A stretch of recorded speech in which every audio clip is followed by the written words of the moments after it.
udahlah, jangan merasa sok kuat.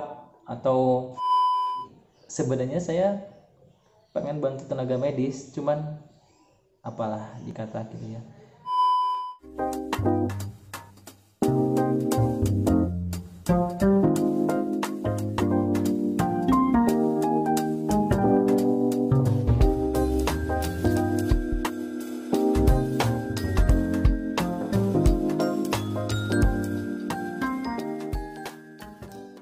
Kembali di my YouTube channel. Di sini saya mau lanjut membahas ya masalah yang masih kita hadapi bersama.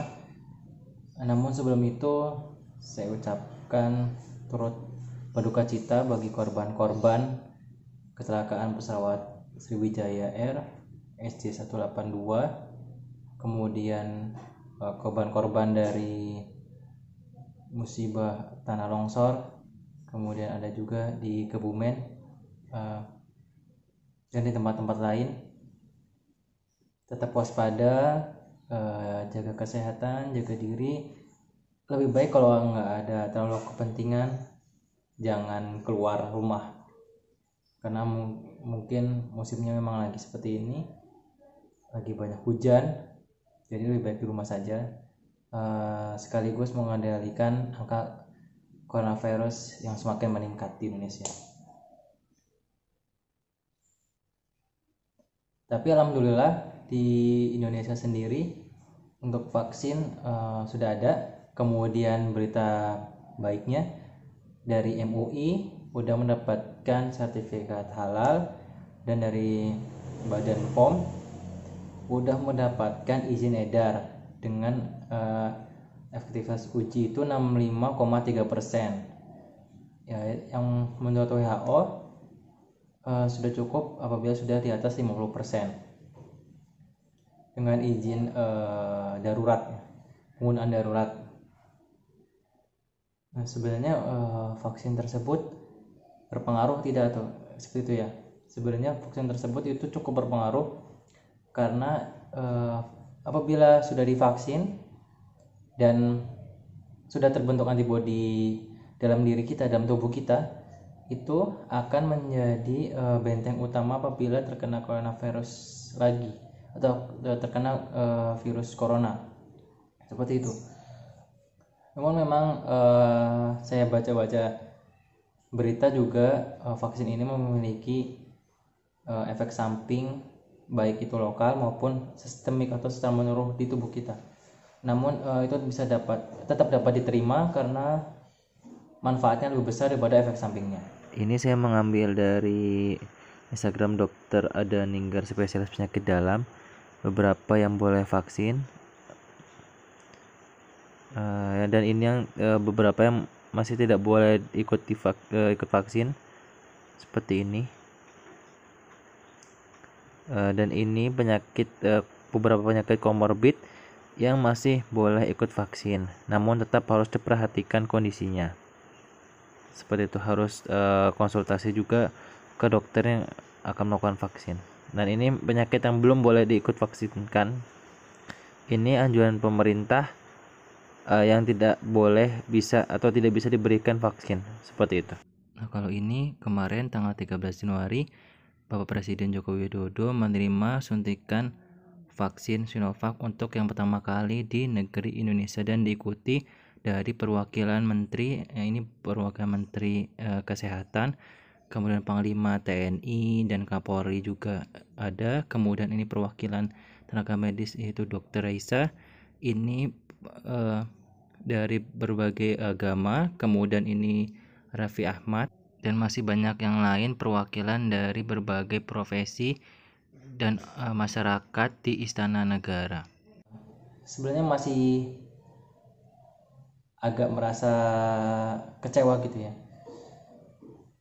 Kenapa masih ada yang kurang percaya gitu dengan adanya vaksin, kemudian ada yang nggak mau divaksin gitu.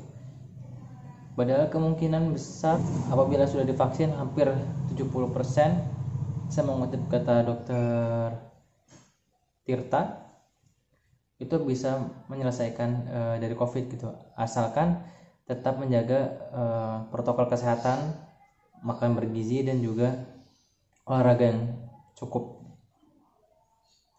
Di sisi lain juga masih ada yang membuat berita-berita yang negatif, berita-berita hoax tentang vaksin lah, tentang tenaga kesehatan.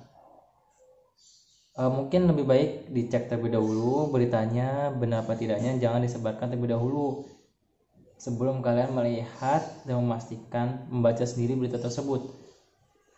Karena apa? Karena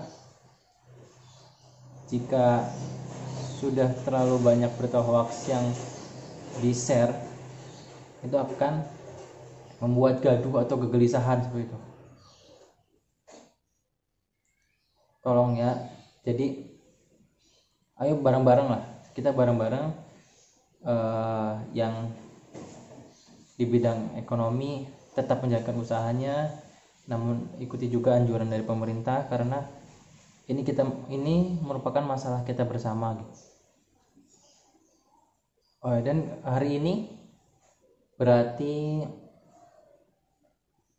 kemarin tanggal 11 Januari 2021 udah masuk ke PSBB di wilayah Jawa dan Bali, ya kan?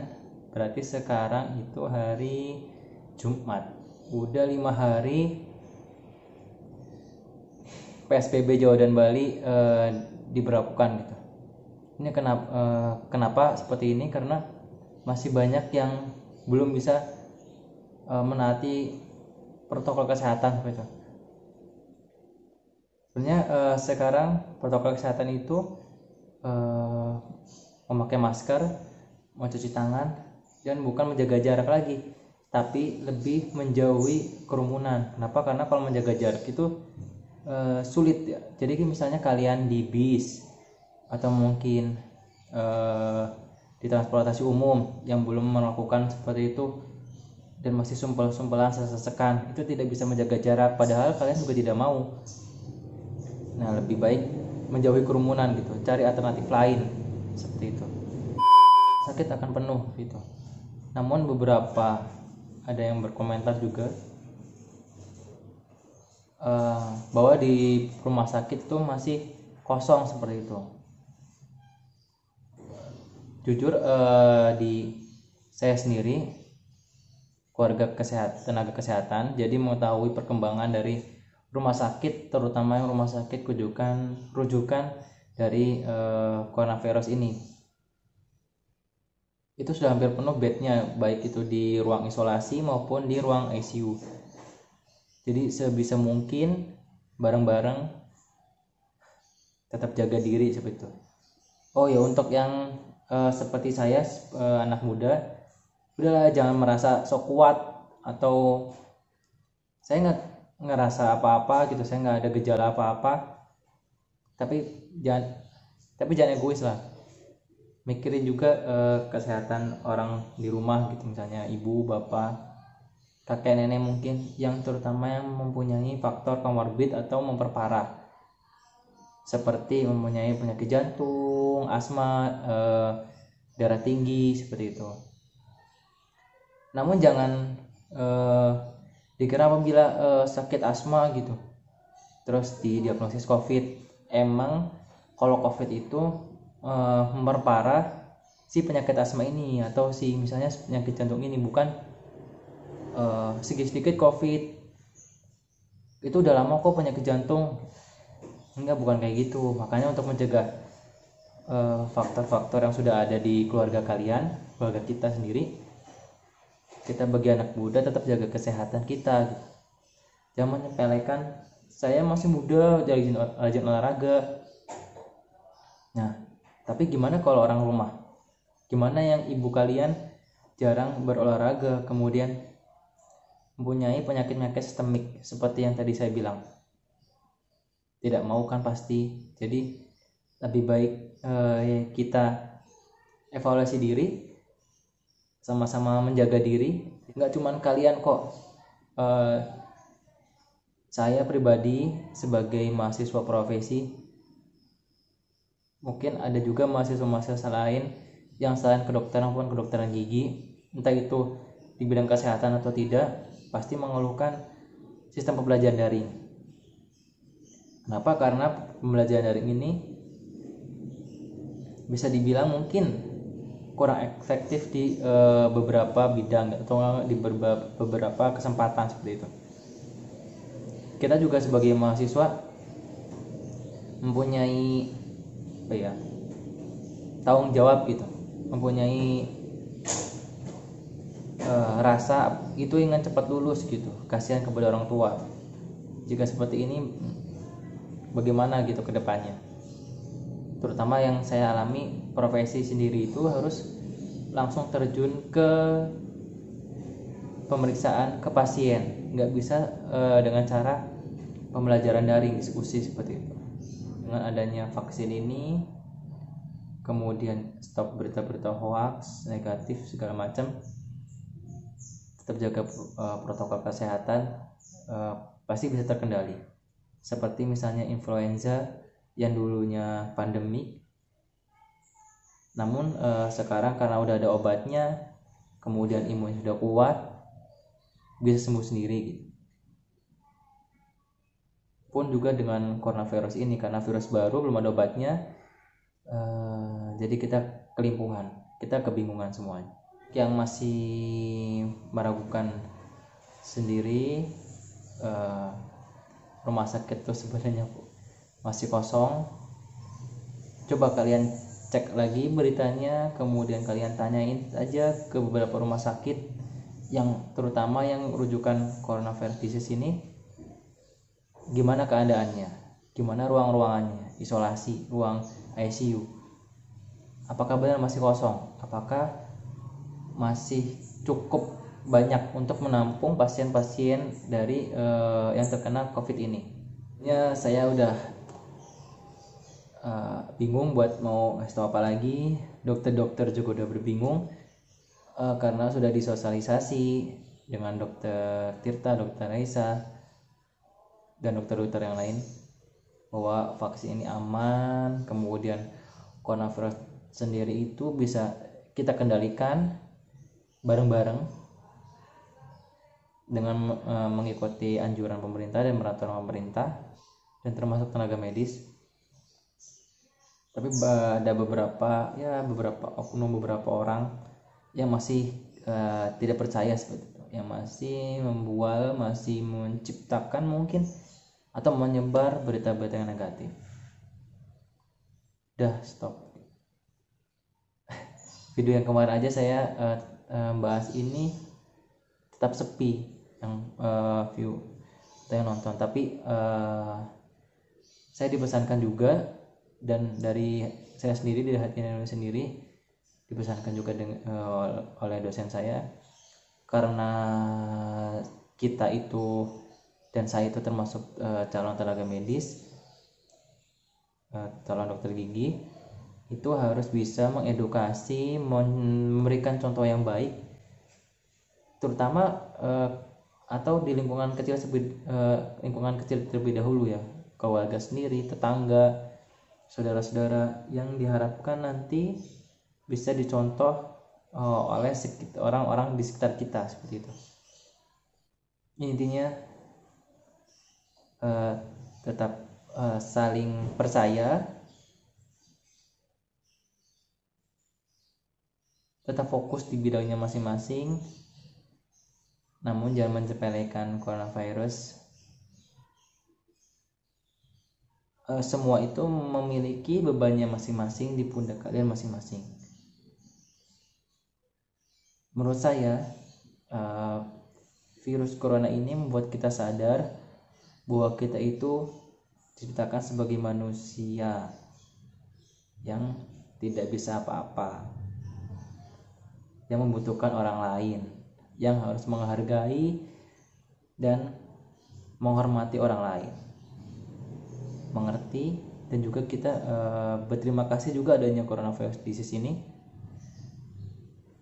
membukakan mata hati kita, pikiran kita. Namun sudah stop, sudah cukup untuk 1 tahun terakhir ini. sebenarnya saya pengen bantu tenaga medis, cuman apalah dikata gitu ya, masih profesi, kemudian saya keburu sudah di rumah, dia bisa kemana-mana.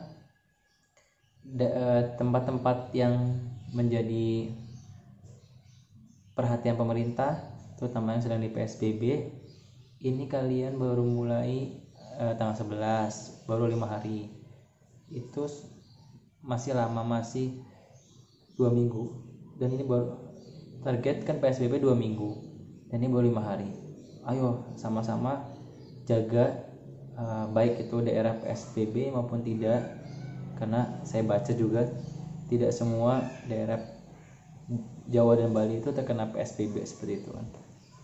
Dan begitu juga daerah-daerah Sumatera, Kalimantan dan lain-lain, tetap jaga kesehatan kalian. Dan untuk saya ikut prihatin dan sangat mengucapkan belasungkawa, berduka cita kepada semua korban, kepada semua keluarga, karena ada musibah pesawat, musibah bencana alam yang terkena korban. Kita pasti bisa melalui ini, pasti kita bisa melalui semua ini. Terima kasih. I'm an icon, man. And my girl about a 10. I should fuck her in a Benz.